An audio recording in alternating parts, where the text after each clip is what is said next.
சர்வதேச ஊடகங்களில் பேசுபொருளாக மாறி இருக்கிறது காரணம் என்னன்னா, மலேசியாவை நம்ம எடுத்துக்கிட்டோம்னா, மலேசியா ஒன்றும் சவுதி அரேபியா கிடையாது, மலேசியா ஒன்றும் டர்க்கி கிடையாது, மலேசியா ஒன்றும் ஈஜிப்ட் கிடையாது. ஆயுத வல்லமை கொண்ட மிகப்பாரிய ஒரு நாடாக மலேசியா இல்லை. ஈவன் ஆயுத வல்லமை கொண்ட பாகிஸ்தான் அளவுக்கு கூட மலேசியாவினுடைய ஆயுத வல்லமைகள் கிடையாது. நாங்கள் ஒருபோதும் இஸ்ரேலை அங்கீகரிக்கவே மாட்டோம்.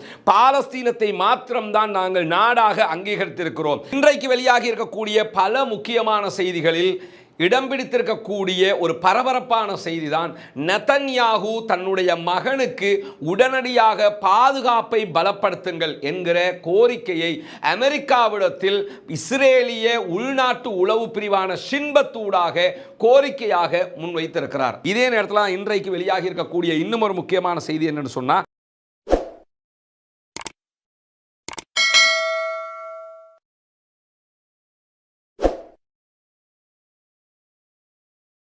அஸ்ஸலாமு அலைக்கும் வரஹ்மத்துல்லாஹி வபரகாத்துஹு. பேரன்பிற்கினிய சகோதர சகோதரிகளே, நம் அனைவர் மீதும் ஏக இறைவனுடைய அமைதியும் கருணையும் உண்டாகட்டுமாக என்கிற உயரிய பிரார்த்தனைகளோடு 407வது நாளாகவும் காசாவிலும் காசாவையொட்டிய பாலஸ்தீன பெருநிலப்பரப்பிலும் என்னவெல்லாம் நடக்கிறது என்கிற செய்திகளைத்தான் இன்றைக்கும் நாம் பார்க்க இருக்கிறோம். இன்றைய நாளை பொறுத்தவரையில் இன்றைக்கு சில முக்கியமான செய்திகள் இடம்பெற்றிருக்கிற அதே நேரத்தில் காசாவில் வலமை போன்ற உச்சகட்ட வான்வழி தாக்குதல்களை தொடர்ந்து நடத்தி கொண்டிருக்கிறது இஸ்ரேலிய ஆக்கிரமிப்பு பயங்கரவாத இராணுவம்.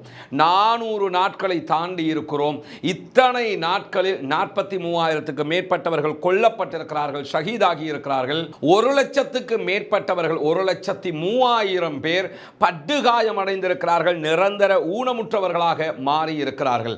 காசா முழுவதுமே மயானமாக காட்சி அளிக்கிறது. உலகத்திலே இப்படி ஒரு தேசம் எங்குமே பார்க்க முடியாது என்கிற நிலையில் பலகட்ட பேச்சுவார்த்தைகள், பலகட்ட கூட்டங்கள், ஐநா சபையே நூற்றுக்கணக்கான கூட்டங்களை கூட்டி கூட இதுவரைக்கும் காசாவிலே நிரந்தரமான யுத்த நிறுத்தத்தை கொண்டு வர முடியவில்லை.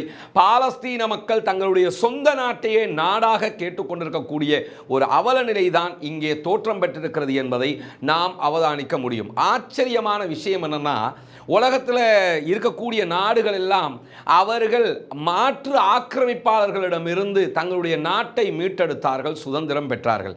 பாலஸ்தீனத்தை நம்ம பார்த்தோம்னா, பாலஸ்தீனம் என்கிற பெருபூமியே பாலஸ்தீன மக்களுக்கு சொந்தமானது. அதிலே வம்படியாக வீம்பாக உருவாக்கப்பட்ட இஸ்ரேல் என்கிற ஒரு நாடு, அந்த நாடு பாலஸ்தீனம் என்கிற ஒரு நாட்டை நாடாக அங்கீகரிக்க கூடாது என்று ஐநாவிலே கூக்குரலிட்டு காட்டுக்கத்து கத்தி கொண்டிருக்கிறது. அதை ஏற்றுக்கொண்டு சர்வதேசமே மௌனம் காக்கிறது. உலகத்திலே இருக்கக்கூடிய 52 அரபு இஸ்லாமிய நாடுகள் கையாலாகாத நாடுகளாக மாறி இருக்கிறது என்பதைத்தான் இங்கே நாம் கவனிக்க கடமைப்பட்டிருக்கிறோம். இந்த நிலையிலும் தான் தற்போதைய நாளிலும் கூட இஸ்ரேலிய ஆக்கிரமிப்பு பயங்கரவாத இராணுவத்தைச் சேர்ந்தவர்கள் படு பயங்கரமான தாக்குதல்களை காசாவுக்குள் நடத்தியிருக்கிறார்கள். குறிப்பாக இன்றைக்கு இந்த நிமிடம் வரைக்கும் 16 அப்பாவி சகோதரர்கள் கொல்லப்பட்டிருக்கிறார்கள், ஷஹீதாகி இருக்கிறார்கள் என்கிற செய்திகள் வெளியாகி இருக்கிற அதே நேரத்தில் மேற்கு கரை வெஸ்ட் பேங்க் என்கிற பகுதிகளில் 12 பேர் இதுவரைக்கும் கைது செய்யப்பட்டிருக்கிறார்கள். தினம்தோறும் வெஸ்ட் பேங்க் பகுதியில் இருக்கக்கூடிய பாலஸ்தீன அப்பாவிகளை கைது செய்கிறார்கள். சிறுவர்கள், பெரியவர்கள், முதியவர்கள், பெண்கள் என்று பாகுபாடு இல்லாமல் கைது செய்து சிறைகளில் அடைக்கப்படுகிறார்கள். தினம்தோறும் எந்த வித்தியாசமும் இல்லாமல் கொலைகள் அரங்கேற்றப்பட்டு கொண்டிருக்கின்றன. ஐநா சபையினுடைய கடந்த வார அறிக்கை பிரகாரம் பாலஸ்தீனத்திலே இஸ்ரேல் ஜினசைட், இன அழிப்பு யுத்தத்தை தான் செய்கிறது என்று வெளிப்படையாகவே ஐநா சபை அறிவித்தும் கூட எந்தவிதமான மாற்றமும் அங்கே ஏற்படவில்லை. அரபு நாடுகள் யுத்தத்தை நிறுத்துங்கள் என்கிற கோரிக்கையோடு அத்தனையையும் நிறுத்திக் கொள்கிறார்கள் என்பதைத்தான் நாம் இங்கே கவலையாக பார்க்கிறோம். இன்றைக்கு வெளியாகி இருக்கக்கூடிய பல முக்கியமான செய்திகளில் இடம் பிடித்திருக்கக்கூடிய ஒரு பரபரப்பான செய்திதான், நெதன்யாகு தன்னுடைய மகனுக்கு உடனடியாக பாதுகாப்பை பலப்படுத்துங்கள் என்கிற கோரிக்கையை அமெரிக்காவிடத்தில் இஸ்ரேலிய உள்நாட்டு உளவு பிரிவான ஷின்பத்தூடாக கோரிக்கையாக முன்வைத்திருக்கிறார். அமெரிக்காவில் நெதன்யாகுனுடைய மகன் அங்குதான் வாழ்ந்து கொண்டிருக்கிறார். இஸ்ரேலிய பிரதமருடைய மகன். அவருக்கு போதிய பாதுகாப்பு இல்லை. எந்நேரத்திலும் ஈரானிடமிருந்து இஸ்ரேலுடைய பிரதமருடைய மகனுக்கு த்ரெட்ன் இருக்கிறது, அச்சுறுத்தல் இருக்கிறது, எந்த நேரத்திலும் தன்னுடைய மகன் கொல்லப்படலாம் என்கிற அச்சம் உருவாகி இருப்பதாகவும், எனவே உடனடியாக பாதுகாப்பை பலப்படுத்துங்கள் என்று தன்னுடைய நாட்டினுடைய உள்நாட்டு பாதுகாப்பு பிரிவாக இருக்கக்கூடிய ஷின்பத்தில் இருந்து அமெரிக்காவினுடைய உளவு பிரிவிடத்தில் கோரிக்கை விடுத்திருக்கிறார் நெத்தன்யாகு. பாலஸ்தீன அப்பாவி மக்களை கொன்று குவிக்கக்கூடிய ஒரு மனித மிருகமாக இருக்கக்கூடிய நெத்தன்யாகு தன்னுடைய மகனை பாதுகாக்க முடியாமல் தன்னுடைய மகனுக்கு அச்சுறுத்தல் இருக்கிறது என்று அழுது புலம்புகிற நிலை மாறி இருப்பதை நாம் பார்க்க முடியும். எனவே நெத்தன்யாகுவினுடைய இந்த செயல்பாடு இஸ்ரேலுடைய பயங்கரமான நிலையையும் இஸ்ரேல் கையாலாகாமல் இருக்கிறது என்கிற நிலையையும் உலகத்திற்கு வெளிப்படுத்தி இருப்பதாக அவர்களுடைய நாட்டைச் சேர்ந்த ஆய்வாளர்களே இன்றைக்கு ஊடகங்களில் வந்து பேசக்கூடிய காட்சிகளை பார்க்க முடிகிறது. காரணம் என்னன்னா, எங்களுடைய நாட்டுக்குள் இருக்கக்கூடியவர்களுக்கு பாதுகாப்பு இல்லாமல் இருக்கிறது, கைதிகள் பணைய கைதிகளாக இருக்கக்கூடியவர்களை மீட்க முடியாமல் இருக்கிற நெத்தன்யாகு தன்னுடைய மகனையும் தன்னுடைய குடும்பத்தையும் மாத்திரம் பாதுகாத்துக் கொள்வதற்கு முனைப்பெடுக்கிறார் என்கிற ஒரு பாரிய விமர்சனம் உண்டாகி இருக்கிறது. எது எப்படி போனாலும் நெத்தன்யாகுவினுடைய மகனை தன்னால் பாதுகாக்க முடியாது என்கிற அளவுக்கு அவர் முடிவெடுத்திருக்கிறார் என்பதே இந்த இடத்தில் ஈரானுடைய வலிமையையும் ஈரானுடைய உளவுத்துறை வலிமையையும் மிக தெளிவாக எடுத்து காட்டுவதை நாம் அவதானிக்க முடியும். இப்படியான நேரத்தில் தான் இன்றைக்கு வெளியாகி இருக்கக்கூடிய இன்னும் ஒரு முக்கியமான செய்தி என்னவென்று சொன்னால், மலேசியாவினுடைய பிரதமர் அன்வர் இப்ராஹிம் அவர்கள் மிக தெளிவாக பெருவில் நடைபெற்று வரக்கூடிய ஆசிய பசிபிக் பொருளாதார ஒத்துழைப்பு மாநாடு அபெக் என்கிற மாநாட்டிலே மிக தெளிவாக ஒரு செய்தியை பேசியிருக்கிறார். நாங்கள் ஒருபோதும் இஸ்ரேலை அங்கீகரிக்கவே மாட்டோம், பாலஸ்தீனத்தை மாத்திரம்தான் நாங்கள் நாடாக அங்கீகரித்திருக்கிறோம். எனவே இஸ்ரேலுடைய உறுப்புரிமை, இஸ்ரேல் ஒரு நாடு என்று ஐநா சபை அங்கீகரித்திருக்கிறது, அந்த உறுப்புரிமை உடனடியாக நீக்கப்பட வேண்டும். இஸ்ரேல் பாலஸ்தீனத்தை தனி நாடாக அங்கீகரித்து பாலஸ்தீன மக்களுக்கு சுதந்திரம் கொடுக்காத பட்சத்தில் இஸ்ரேலுடைய அனைத்து உறுப்புரிமைகளும் கேன்சல் பண்ணப்பட வேண்டும், இல்லாமலாக்கப்பட வேண்டும் என்பதில் எங்களுடைய நாடு உறுதியாக இருக்கிறது என்று மிக தெளிவாகவும் அறுதியிட்டு உறுதியாகவும் அன்வர் இப்ராஹிம் அவர்கள் பேசியிருக்கக்கூடிய செய்தி இன்றைக்கு சர்வதேச ஊடகங்களில் பேசுபொருளாக மாறி இருக்கிறது. காரணம் என்னன்னா, மலேசியாவை நம்ம எடுத்துக்கிட்டோம்னா மலேசியா ஒன்றும் சவுதி அரேபியா கிடையாது, மலேசியா ஒன்றும் டர்க்கி கிடையாது, மலேசியா ஒன்றும் ஈஜிப்ட் கிடையாது. ஆயுத வல்லமை கொண்ட மிகப்பாரிய ஒரு நாடாக மலேசியா இல்லை. ஈவன் ஆயுத வல்லமை கொண்ட பாகிஸ்தான் அளவுக்கு கூட மலேசியாவினுடைய ஆயுத வல்லமைகள் கிடையாது. அப்படி இருக்கிற நேரத்தில் கூட மலேசியாவினுடைய அதிபர் இப்படியான ஒரு போல்டான ஒரு அறிக்கையை வெளியிடுவது என்பது அனைவரும் மெச்சத்தக்க ஒரு அறிக்கையாக மாறி இருக்கிறது. நமக்கெல்லாம் தெரியும், கடந்த காலத்தில் பாலஸ்தீனத்திற்கு ஆதரவாக குறிப்பாக இஸ்மாயில் ஹனியா அவர்கள் படுகொலை செய்யப்பட்ட நேரத்தில் இஸ்மாயில் ஹனியாவுக்கு ஆதரவாக ஃபேஸ்புக்கில் பதிவு போட்டார் என்பதற்காக ஃபேஸ்புக் அன்வர் இப்ராஹிம் அவர்களுடைய பதிவை நீக்கி இருந்தது. அதற்கு எதிராக அன்வர் இப்ராஹிம் குரல் கொடுத்திருந்தார். பின்னாட்களில் ஃபேஸ்புக் அதே பதிவை மீண்டும் அவருக்கு வழங்கி இருந்த செய்திகளை எல்லாம் நம்ம பார்த்திருக்கிறோம். இப்படி தொடர்ந்து குரல் எழுப்பக்கூடிய ஒருவராக அன்வர் இப்ராஹிம் இருக்கிறார். பொதுவாகவே மலேசியாவினுடைய தலைவர்கள் யாரை நம்ம எடுத்துக்கிட்டாலும் கடந்த காலங்களிலும் அவர்கள் இப்படி பல விடுத்தம் பாலஸ்தீனத்தோடு இணைந்திருந்தவர்களாக இருக்கிறார்கள். அந்த அடிப்படையில் தான் அவர் இன்றைக்கு இந்த கருத்தை வலியுறுத்தி இருக்கிறார். ஐக்கிய நாடுகள் சபையில் யூஎன்ல உறுப்பினராக உள்ள சூழல்ல இஸ்ரேல் ஒரு நாடாக இருக்கிறது, ஆனாலும் அந்த நாட்டினுடைய அதிகாரப்பூர்வமான அங்கீகாரத்தை நாங்கள் ஏற்றுக்கொள்ள மறுக்கிறோம்.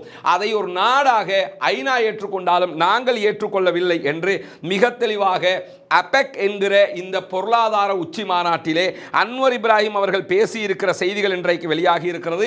அது மட்டுமல்லாமல் அவர் தொடர்ந்து சொல்லும் போது மிக அழகான ஒரு செய்தியை சொல்றாரு. ஒரு தேசத்தினுடைய உரிமைகள் மறுக்கப்பட்டால் பொருளாதாரம் அதே போன்று சுதந்திர வர்த்தகம் பற்றி நாம் எப்படி பேச முடியும்?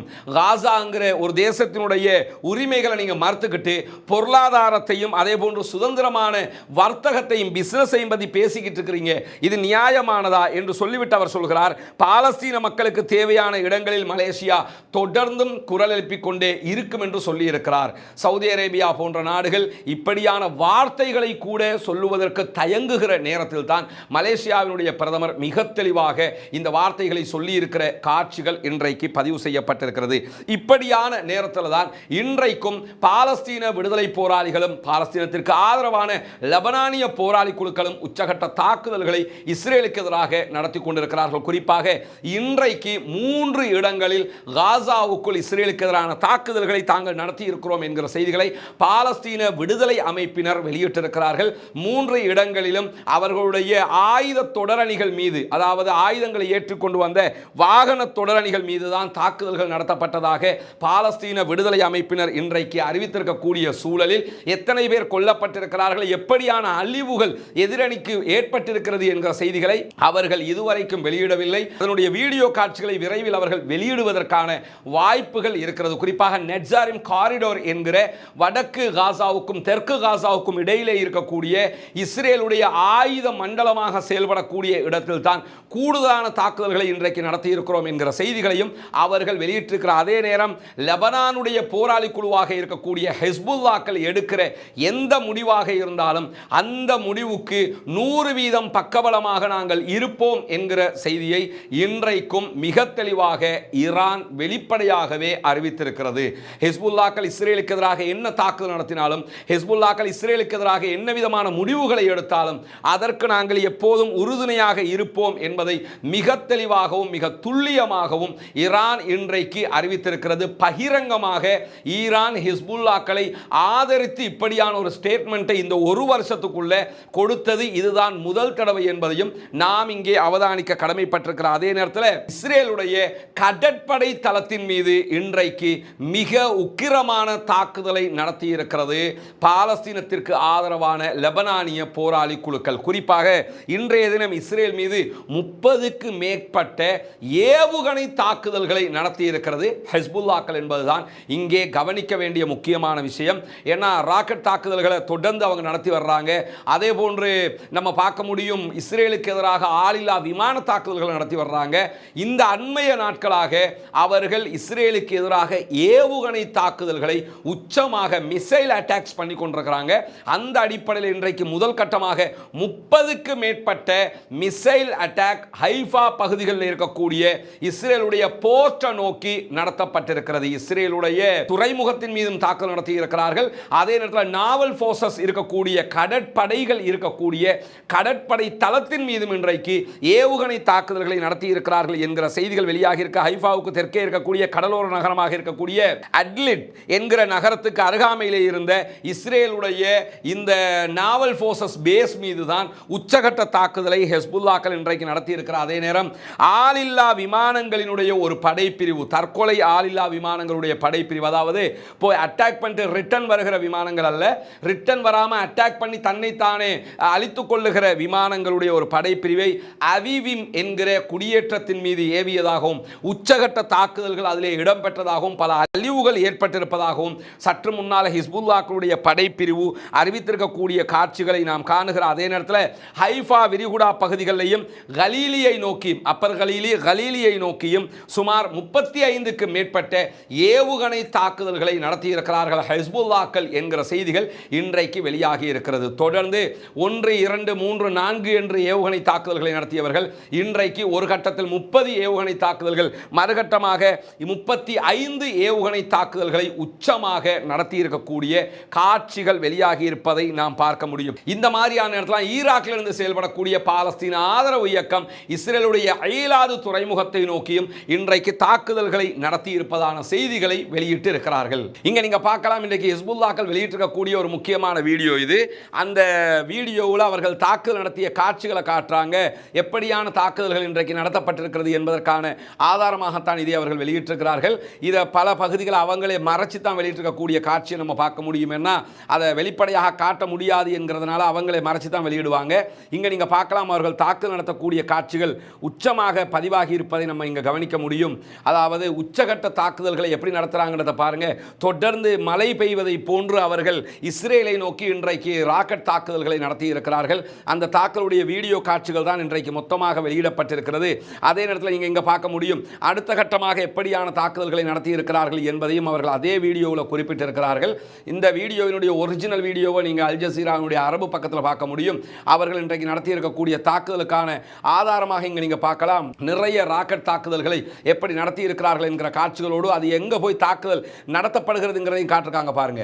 அதாவது இஸ்ரேலுக்கு உள்ள போய் அந்த ஹிட் ஆகக்கூடிய பாதிப்பை உண்டாக்கக்கூடிய காட்சிகளையும் அவங்க காட்டியிருக்கிறாங்க.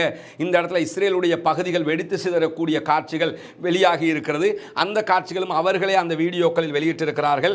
அதே மாதிரி அவங்க வெளியிட்டிருக்கக்கூடிய இன்னொரு வீடியோவை நீங்கள் பார்க்க முடியும். அந்த இஸ்ரேலுடைய மிக முக்கியமான தளங்களை நோக்கி அவர்கள் தாக்குதல் நடத்திய காட்சியை வெளியிட்டிருக்கிறாங்க. இஸ்ரேலுடைய இராணுவ வெஹிக்கிள்ஸ் நிற்கக்கூடிய காட்சியில் அவங்க காட்டியிருக்கிறாங்க.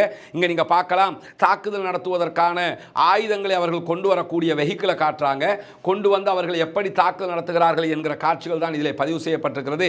இரவு நேரத்தில் தான் மூவ் பண்ணி இருக்கிறாங்க. தாக்குதலுக்கு மிகப்பெரிய ஏவுகணை தாக்குதல்களை தான் நடத்தி இருக்கிறார்கள். அந்த தாக்குதலுக்குரிய காட்சிகள் தான் இதிலே பதிவு செய்யப்பட்டிருக்கிறது. இப்படி இன்றைக்கு மிக முக்கியமான பல தாக்குதல்களை அவர்கள் நடத்தி இருக்கிற அதே நேரத்தில் நேற்று அவர்கள் வெளியிட்ட ஒரு வீடியோ நீங்க பார்க்கலாம். டெல் அவீவ் மேலே எப்படி டெல் அவீவில் இருக்கக்கூடிய இஸ்ரேலுடைய இராணுவ அமைச்சகத்தின் மீது, பாதுகாப்பு அமைச்சகத்தின் மீது தாக்குதல் நடத்தினோம் என்பதைத்தான் அவர்கள் காட்டுகிறார்கள். இங்கே நீங்க பார்க்கலாம், அவர்களுடைய ஆளில்லா விமானங்கள் அங்கு சென்று தாக்குதல் நடத்தக்கூடிய காட்சியை தான் வீடியோவாக பதிவு செய்திருக்கிறார்கள், பதிவு செய்து வெளியிட்டிருக்கிறார்கள்.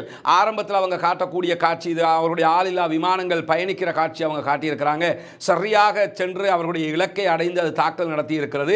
அதற்கேற்ற காட்சிகளோடு இங்கே நீங்க பார்க்கலாம், அவர்கள் இஸ்ரேல் மீது ஏவுகணை தாக்குதல்களை நடத்தி இருக்கிறார்கள். அதை எப்படி தாக்குவதற்கான ஏற்பாடுகளை செய்கிறாங்கிறதையும் அவர்கள் காட்டியிருக்கிறார். இங்கே பாருங்க, பங்கர், இது பங்கருக்குள்ள எவ்வளவு பிரம்மாண்டமான பங்கர்னு பார்க்க முடியும். அந்த பங்கருக்குள்ள பாரிய கண்டெய்னர் லாரியில் கொண்டு வந்து அந்த ஏவுகணை அவங்க தாக்குதலுக்கான ஏற்பாட்டை பண்ணுவதை நீங்கள் பார்க்க முடியும். இந்த ஏவுகணைகள் பங்கருக்குள்ளே இருந்துதான் தாக்குதலுக்கான தயாரிப்புகள் செய்யப்படுகிறது. பங்கருடைய மேல் பகுதி ஓப்பன் செய்யப்பட்டு அதிலிருந்து தாக்குதல்கள் நடத்தப்படுகிற காட்சிகளை நம்ம இதில் பார்க்க முடியும். இந்த அளவுக்கு அவர்கள் அதாவது தொடர்ந்து இஸ்ரேல் மீது தாக்குதல்கள் நடத்தப்படுகிற காட்சிகளை பதிவு செய்து வெளியிட்டுக் கொண்டிருக்கிறார்கள். இதே நேரத்தில் இன்றைக்கு வெளியாகி இருக்கக்கூடிய இன்னும் ஒரு முக்கியமான செய்தி என்னன்னு சொன்னால், யமனில் இருக்கக்கூடிய ஹூதிகள் தொடர்ந்து வலுவடைந்து வருகிறார்கள். எப்படி அவர்களுக்கு இவ்வளவு ஆயுதங்கள் கிடைக்கிறது என்பது எங்களுக்கு சந்தேகமாக இருக்கிறது என்கிற ஒரு செய்தியை வாஷிங்டன் டிசியில் நடைபெற்ற பாதுகாப்பு உச்சி மாநாட்டில் அமெரிக்காவினுடைய பிரதிநிதி சொல்லியிருக்கக்கூடிய செய்திகள் இன்றைக்கு வெளியாகி இருக்கிறது. குறிப்பாக அமெரிக்காவினுடைய பாதுகாப்பு துணை செயலராக இருக்கக்கூடிய பில் லாப்லாண்டே என்கிறவர் இன்றைக்கு வெளியிட்டிருக்கக்கூடிய அறிக்கையில் என்ன சொல்றாருன்னா, ஹூதிகளுடைய பலம் நாளுக்கு நாள் அதிகரிக்கிறது. நாங்கள் அவர்கள் மீது பலகட்ட தாக்குதல்களை நடத்தி இருக்கிறோம். ஹுதைதாவில் மிகப்பெரிய தாக்குதலை இஸ்ரேல் நடத்தி இருக்கிறது. ஆனாலும் எவ்வளவு தாக்குதல்கள் நடத்தினாலும் அவர்கள் கப்பல்கள் மீதான தாக்குதலை நிறுத்தவும் இல்லை. அமெரிக்காவினுடைய விமானம் தாங்கி கப்பல்கள் மீது அவர்கள் தாக்குதல் நடத்த துணிந்திருக்கிறார்கள்.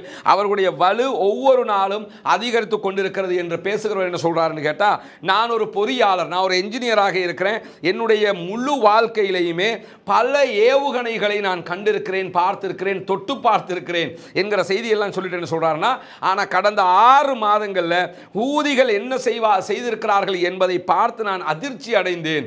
அவர்களுடைய ஏவுகணை தாக்குதல்கள், அவர்களுடைய பாலிஸ்டிக் ஏவுகணை தாக்குதல், சூப்பர்சோனிக் ஏவுகணை தாக்குதல்களை எல்லாம் பார்த்து நான் அதிர்ச்சி அடைந்திருக்கிறேன் என்று சொல்லுகிறார். அவர் என்ன சொல்றார் என்று சொன்னால், ஏமன்ல இருக்கக்கூடிய ஹூதிகள் அதிநவீன வகையான ஆயுதங்களை பயன்படுத்தி கொண்டிருக்கிறார்கள். இந்த அற்புதமான தாக்குதல்களாக அதை வடிவமைக்கிறார்கள்.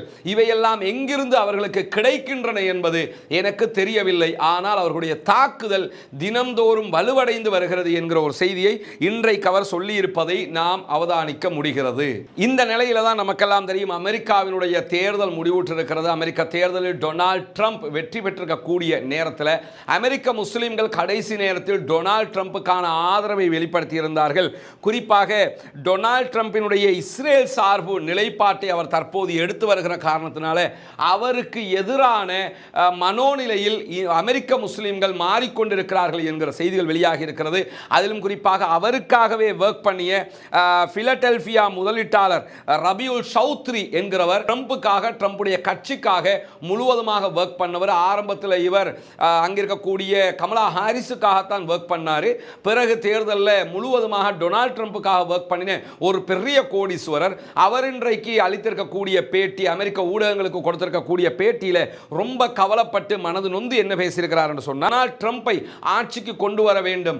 அவர் ஆட்சிக்கு வந்தால் பாலஸ்தீனத்திற்கு பாதுகாப்பு கிடைக்கும், பாலஸ்தீன மக்களுக்கு நிம்மதி கிடைக்கும் என்பதற்காகத்தான் அவர் மீது நாங்கள் ஆசை கொண்டு எங்களுடைய அனைத்து வாக்குகளையும் அளித்து அவரை வெற்றி பெறச் செய்தோம்.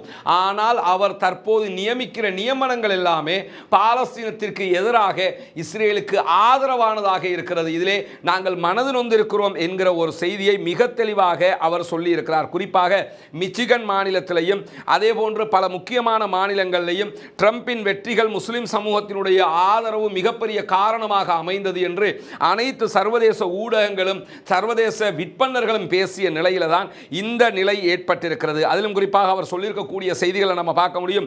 இஸ்ரேலுக்கான அமெரிக்காவினுடைய தூதுவராக ட்ரம்ப் தெரிவு செய்திருக்கக்கூடிய ஒருவர் முஸ்லிம்களின் அதிருப்தியை பெற்ற ஒருவர், இஸ்ரேலுடைய ஆதரவு பெற்ற ஒருவர், காசாவுக்கு எதிரான ஒருவராக அவர் இருக்கிறார் என்பதை மைக் ஹக்கபி என்பவர் தான் தெரிவு செய்யப்பட்டிருக்கிறார். அதே நேரத்தில் ஐக்கிய நாடுகள் சபைக்கான அமெரிக்காவினுடைய தூதுவராக குடியரசுக் கட்சியினுடைய பிரதிநிதி எலிசை தான் தெரிவு செய்திருக்கிறார். இவர் பாலஸ்தீனம் என்ற ஒரு நாடே இருக்கக்கூடாது, பாலஸ்தீனம் என்ற ஒரு நாடு உலகத்தில் இல்லை என்றெல்லாம் பலவிடுத்தம் பேசிய ஒருவர், அவரைத்தான் இவர் தற்போதைய தூதுவராக தேர்வு செய்திருக்கிறார். இதுவெல்லாம் எங்களுக்கு மிக பெரும் அதிர்ச்சிகளை உண்டாக்கி இருக்கிறது, அவநம்பிக்கையை உண்டாக்கி இருக்கிறது என்று வெளிப்படையாக அமெரிக்காவினுடைய முஸ்லிம்கள் பேச ஆரம்பித்திருக்கிறார்கள். இந்த நேரத்தில் நமக்கு ஒன்று தோணும், என்னன்னா அப்போ எதுக்கு ஆதரவு கொடுத்தாங்க, ட்ரம்பை பற்றி தெரியாதா என்று தோன்றும்.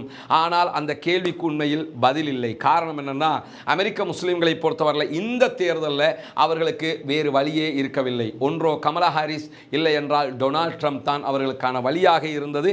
காரணம் என்னென்னு சொன்னால், இந்த ரெண்டு பேருமே பாலஸ்தீன எதிர்ப்பாளர்கள், இஸ்ரேல் ஆதரவாளர்கள் என்பது அமெரிக்க முஸ்லிம்களுக்கும் அமெரிக்க பாலஸ்தீன ஆதரவாளர்களுக்கும் தெரியாத செய்திகள் அல்ல. தெரிந்திருந்தாலும் இந்த ரெண்டு பேரில் நடைமுறையில் முழுவதுமாக காசா அழிவதற்கு காரணமாக இருக்கக்கூடிய கமலா ஹாரிஸினுடைய கட்சியா அல்லது இனிமேல் ஆட்சிக்கு வரப்போகிற டொனால்ட் ட்ரம்பா என்கிற ஒரு முடிவுக்குத்தான் அவர்கள் வந்தார்கள். ஏற்கனவே ஜெருசலத்தை தலைநகராக அறிவித்ததே டொனால்ட் ட்ரம்பாக இருந்தாலும் வேறு வழியில்லாமல் தான் டொனால்ட் ட்ரம்பை தேர்வு செய்தார்கள். எது எப்படி போனாலும் ஆட்சியை கொடுப்பவன் அல்ல, ஆட்சியை எடுப்பவன் அல்ல என்கிற இஸ்லாமிய நியதியின் பிரகாரம், நம்முடைய அடிப்படை ஈமானிய நம்பிக்கையின் பிரகாரம் ஏற்பட்ட மாற்றமாக இது இருக்கிறது. பொறுத்திருந்து பார்ப்போம் என்ன நடக்கிறது என்பதை. பாலஸ்தீன மக்களுக்கு வெற்றி கிடைத்து பாலஸ்தீன மக்களுக்கு சுதந்திரம் கிடைப்பதே நம் அனைவருடைய மிக பெரும் எதிர்பார்ப்பாக இருக்கிறது. வல்ல ரஹ்மான் அந்த எதிர்பார்ப்பை ஏற்படுத்தி தர வேண்டும், அந்த எதிர்பார்ப்புக்கு வழி சமைக்க வேண்டும் என்கிற உயரிய பிரார்த்தனைகளோடு பாலஸ்தீனம் வெற்றி பெற வேண்டும், பாலஸ்தீனம் சுதந்திரம் அடைய வேண்டும், பாலஸ்தீன மக்களும் நம்மை போன்ற நிம்மதியானவர்களாக மாற வேண்டும் என்கிற பிரார்த்தனைகளோடு பாலஸ்தீன மக்களுக்காக தொடர்ந்து குனூத்து நாசிலாவை ஓத மறந்து விடாதீர்கள் ஒவ்வொரு தொழுகைகளிலும் என்கிற கோரிக்கையும் விடுத்தவனாக, பாலஸ்தீன மக்களுக்காக தினமும் ஜனநாயக முறையில் குரல் எழுப்ப மறந்து விடாதீர்கள் என்கிற கோரிக்கைகளோடு முடித்துக் கொள்கிறேன். வாஹிர் தஅவானா அல்ஹம்துலில்லாஹி ரப்பில் ஆலமீன்.